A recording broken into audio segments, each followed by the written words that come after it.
Welcome to Coffee with Kupke, a production of St. Paul Inside the Walls. Here on Coffee with Kupke, we grab a cup of coffee, at least we're claiming this is coffee. We sit with Monsignor Raymond Kupke, the pastor of St. Anthony's in Hawthorne, professor at Immaculate Conception Seminary, diocesan archivist. We sit with Monsignor Kupke to delve into the history of Catholicism in the Diocese of Paterson. My name is Father Paul Manning. I am the vicar for Evangelization for the Diocese of Paterson. And here I am with Monsignor Kupke. So grab your cup of coffee and let's jump right in. I'm going to take a sip. Welcome back. Thank you. I'm trying to remember, Joe, are we on episode 18, 19? What are we on? This will be 19. Wow. So, moving along, We've talked a lot. That's true. We're still in chapter 6, and I was saying to myself, why are we still in chapter 6? And I realized it's the longest chapter. It is all those ethnics. Yeah. It's Before we start, though, I have to do a few shout-outs. okay. You're getting in the habit of this. Well, I keep hearing from more and more people. So Sally Dreyer down in Manasquan. Okay. And Nick Mark Ferding at Camp Pendleton in California. And down at the seminary, John Nowick and Conrad Kosiak. Good. They're all faithful listeners. Yeah. One of them has made the suggestion that we do this later in the day and call it Cocktails with Kupke instead. Wow. We might have to do a special episode. We're claiming this is coffee. Anyway, so I'm hoping in the next 2 episodes that we can finish up chapter 6. And there are a total of 10 chapters in Living Stones and 2 appendices and lots of footnotes that we could still have fun with. We are going to, in the near future, record an episode called Weird Diocese of Paterson. We told you that already. And we've also received a suggestion from the Diocesan Director of Communications, Jay Agnish, that we do a session or 2 solely answering questions from our listeners or viewers. So we're going to ask you, listeners or viewers, if you have any questions for the great Kupke, you can, I think, Joe, they can put them in the box in YouTube. Yeah, they can comment on YouTube, or I'll also put our email in the description. They can email the questions directly to the email. Good. And the email will be going to St. Paul Inside the Walls info, SPIW, info at pattersondiocese.org, and Joe's going to put that up. Good. Thanks. So the last time we spoke, I think we had talked about the situation with the Polish National Church, Right.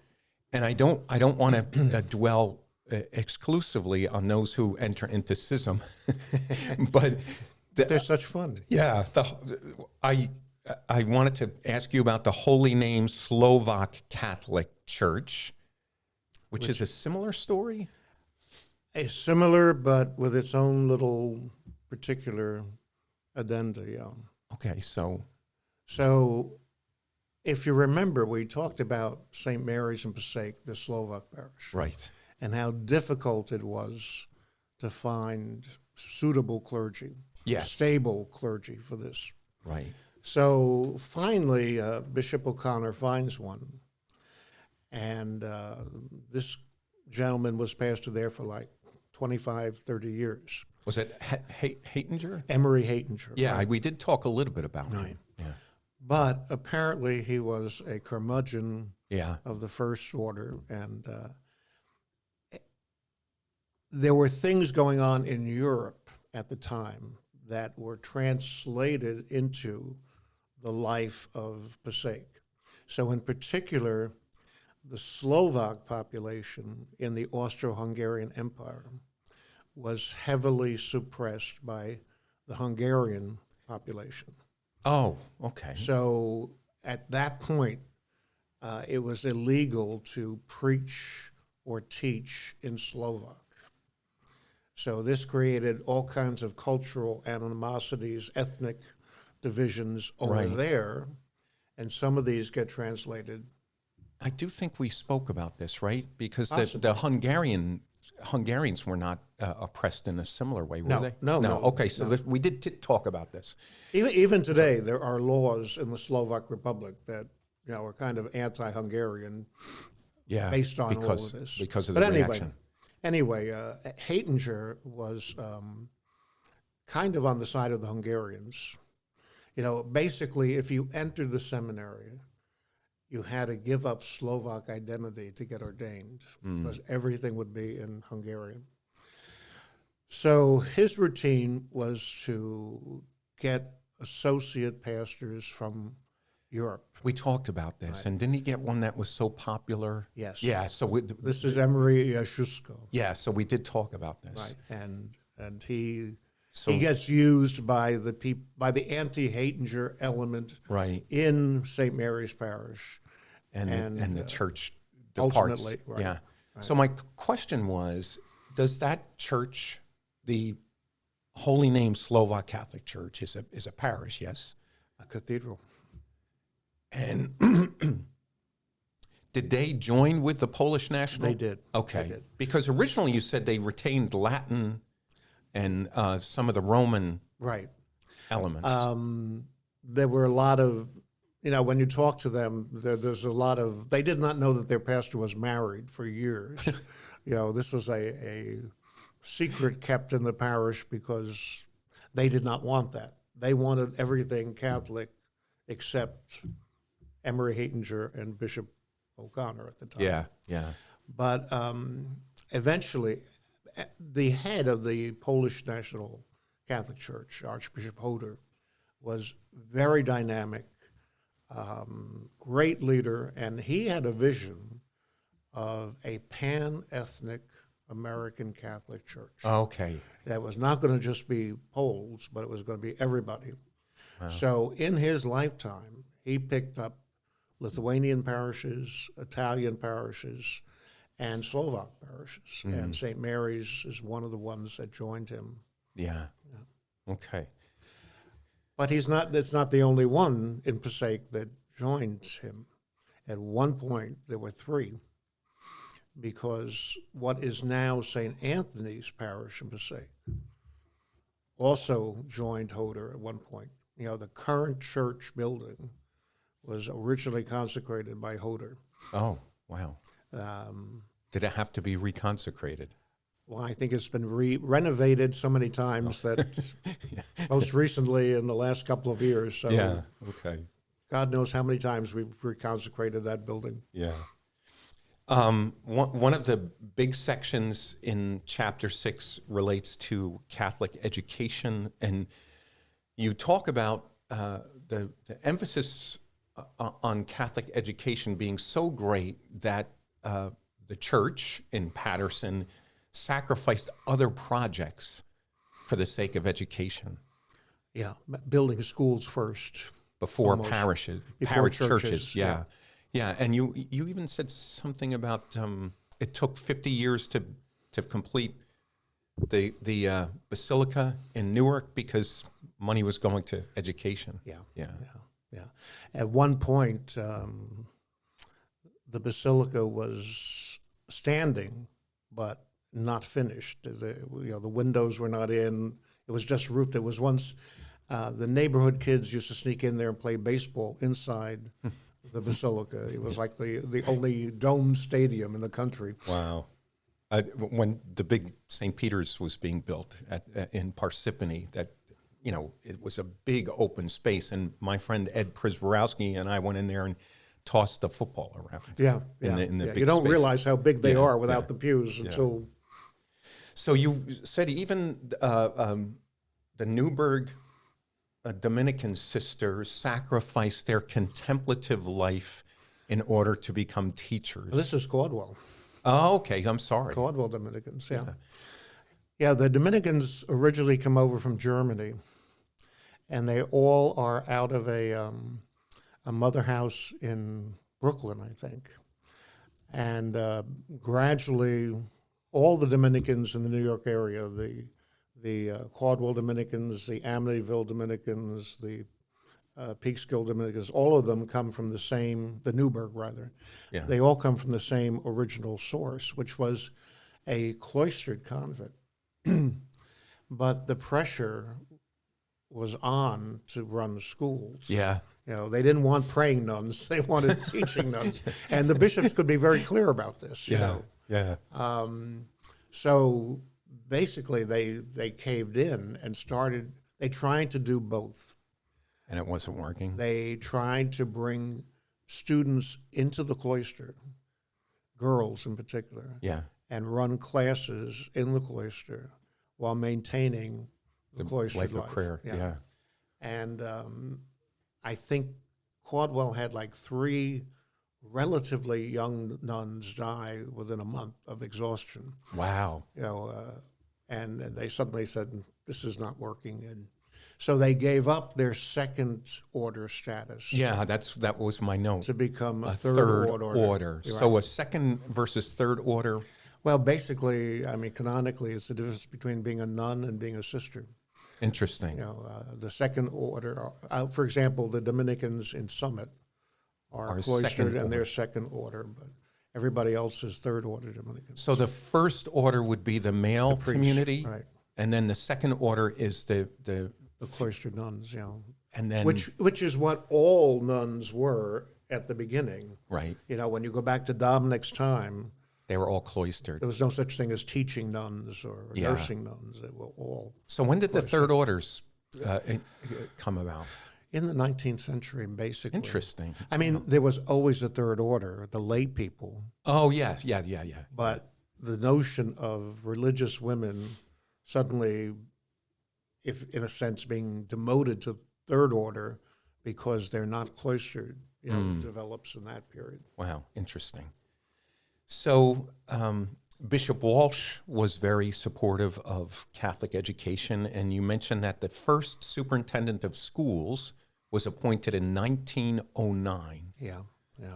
And so when Paterson becomes a diocese, did we automatically have a superintendent of schools in 1937? When Bishop McLaughlin announces his first cabinet, if you will, the first slate of officers of the diocese, there's a superintendent of schools. Interesting. Yeah. I was wondering how many we've had over the many years, and I can do the old ones. You'd have to do the more recent ones. Well, it's interesting. You don't when you take some of these jobs, you don't think about who had it before succession. You think about that when you're a bishop, but our superintendents, we're probably in maybe a dozen numbers. Maybe about that. Yeah. The for the first years of the diocese, up until my time as a grammar school kid, the superintendent of schools was a part-time job, and it was Monsignor Hayes, whom you lived with in Rockaway. I did. And he was pastor and superintendent. And at one point, in addition to those two things, he was also acting head of Bailey Ellard. Wow. When it first started, because he was superintendent. Yes, yeah. And he ran all of that in an office that had one part-time secretary. Now, he was very old when I lived with him, but still a little bit intimidating. Do you have recollections of that? Well, Hayes is very interesting. Hayes, when the diocese was founded, we're talking about Dennis Hayes now. Yeah. Not Rutherford P. Right. Or B. Rutherford P. Anyway. Dennis president. was the youngest priest in the diocese. Oh, yeah. He had been ordained a priest in the spring of 1937. And then 5 months later, the diocese was created. And he was parochial vicar at Sacred Heart in Clifton. And by virtue of that, he was in the new diocese. He's really a Bayonne boy. Yes, he loved Bayonne. He talked a lot about Bayonne. So he became the youngest priest in the diocese when it started, and lived long enough to be the oldest priest in the diocese and the last survivor of the original presbyterate. Wow, that's amazing. So Interesting. 1895, the Academy of St. Elizabeth petitions, I guess, to begin college courses for women. Yeah, they asked the New York State Board of Regents, interestingly, Yeah. to come in and do a survey of what they were doing at the academy. And they had, in the community, in the Sisters of Charity of St. Elizabeth, they had some really sharp women at this point. Yes, you mentioned them by name. Some movers and shakers. I cannot imagine what it was like, because Mother Xavier at this point was in her 70s and still Mother General for life, but also had this young coterie of forward-thinking. Yes.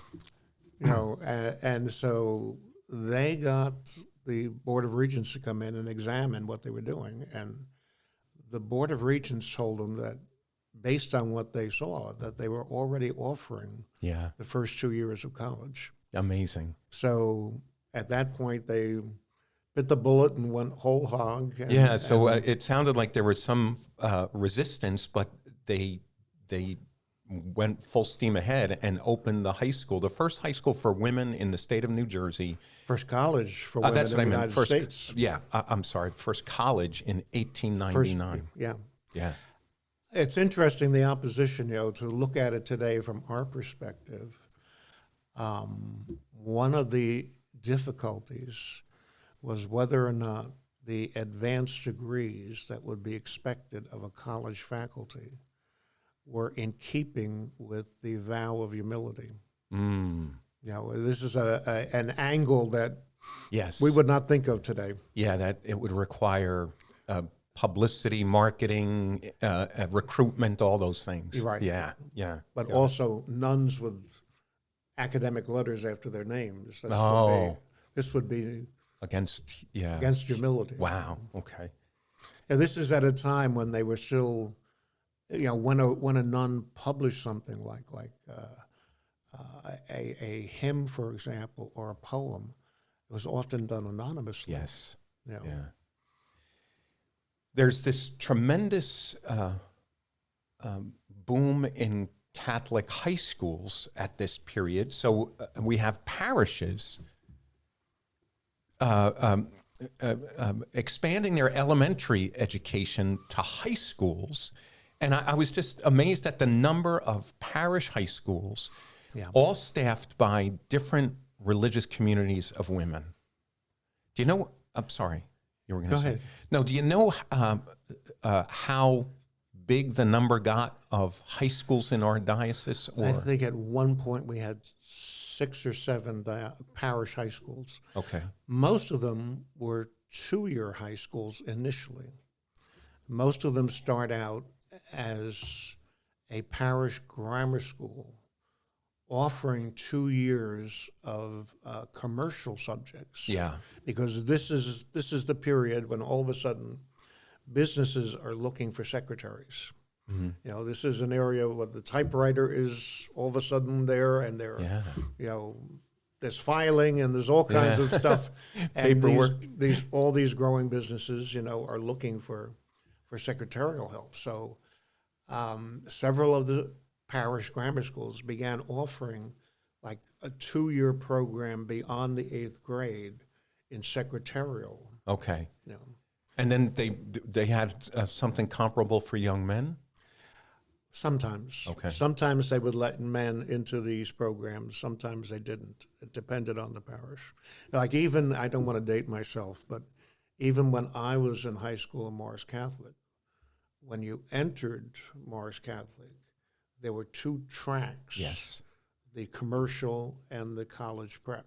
Yeah. And, the commercial was geared to, typing and accounting and business practices and all that, thinking that you would be going into business. Yeah, and in my area, there were the vocational technical schools, which were similar.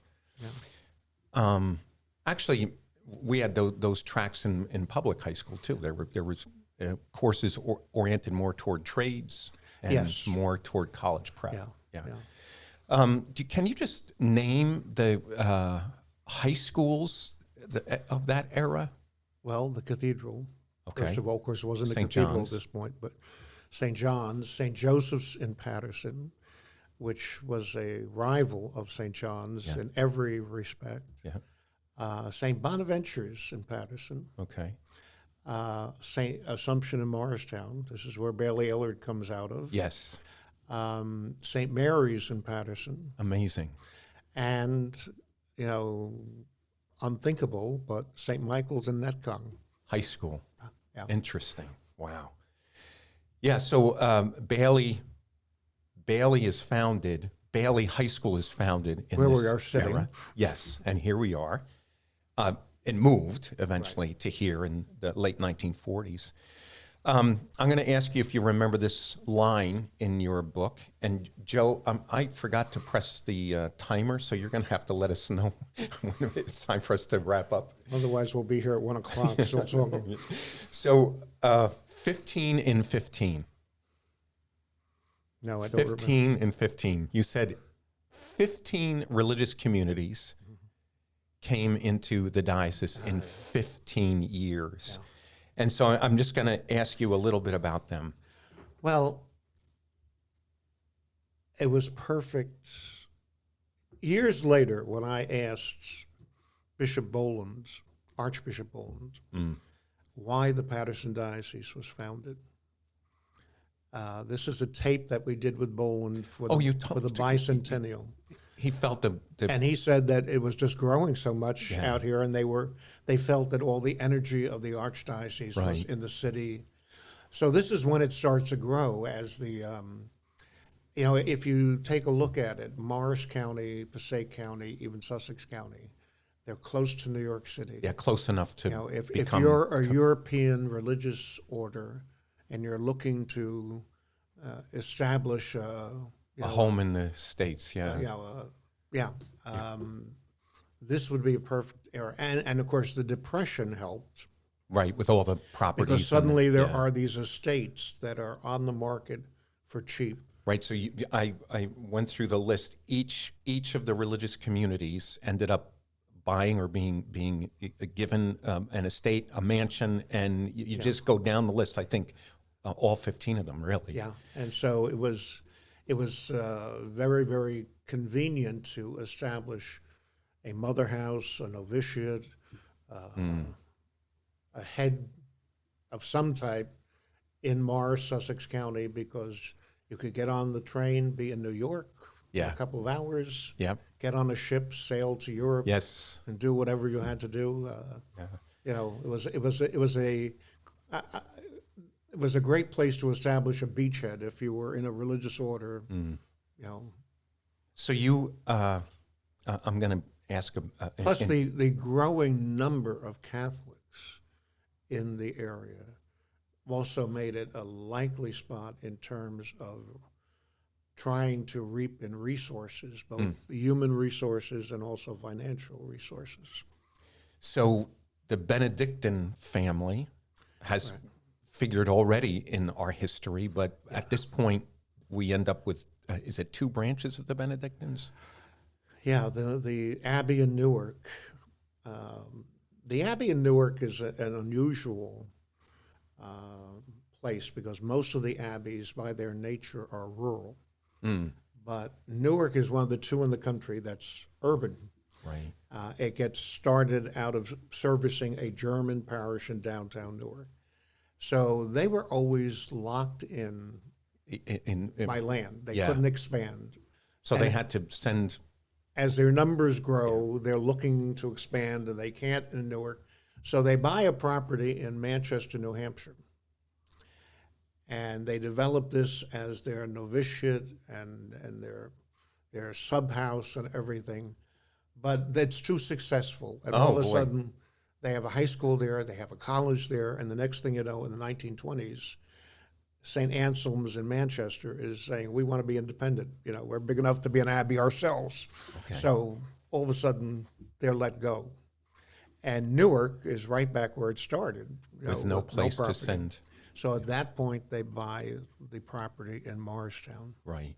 and then later on in the 60s, formally get the Holy See to transfer the title of the abbey from Newark to Morristown. And they become their And then own after entity. the Newark riots, the only group to benefit from the Newark riots are the Benedictines in Newark. And all of a sudden, a whole neighborhood around them got knocked down and burned down, and suddenly they were able to expand for the first time in a century. Okay. And so they then became a separate abbey again. Okay. So Newark has the old buildings, but Morristown has the old title. Got it.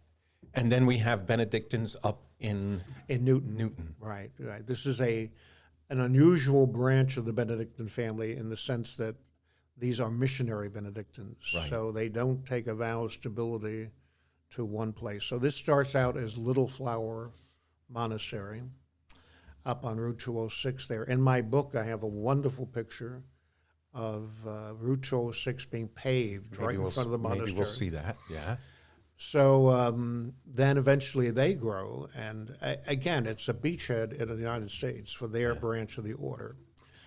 And they become an abbey in the 1940s and change their name to St. Paul's Abbey. And so next, at some point, we want to talk a little bit more about that abbey because it becomes the home of Brother Marinus. Right. But we're going to wrap up for the moment. And next time, we will continue talking about the influx of religious communities, which have some very interesting details associated with them. All right, good. Next time. Let's leave it there. I want all of you who are listening or watching to make sure that you keep an eye out or an ear out for the next episode of Coffee with Kupke. In order to stay on top of new releases, make sure you follow or subscribe wherever you're listening. And if you are on YouTube, please do drop a like and hit the bell for notifications. While you're at it, make sure to check out the other shows produced by the diocese. Those shows are Beyond the Beacon, hosted by Bishop Kevin Sweeney and Jay Agnish, our Director of Communications, and the Paul Street Journal, hosted by Brian Hansberger and Freddie Garcia. I want to give a special thanks to Joe Ginexi, our sound and visual engineer, Caitlin Ferrari, who's involved in pre- and post-production, and Freddie Garcia, who's helping out with this podcast in addition to doing his own. With all that said, I just want to thank you for joining us in Coffee with Kupke. Keep making Catholic history in the Diocese of Paterson.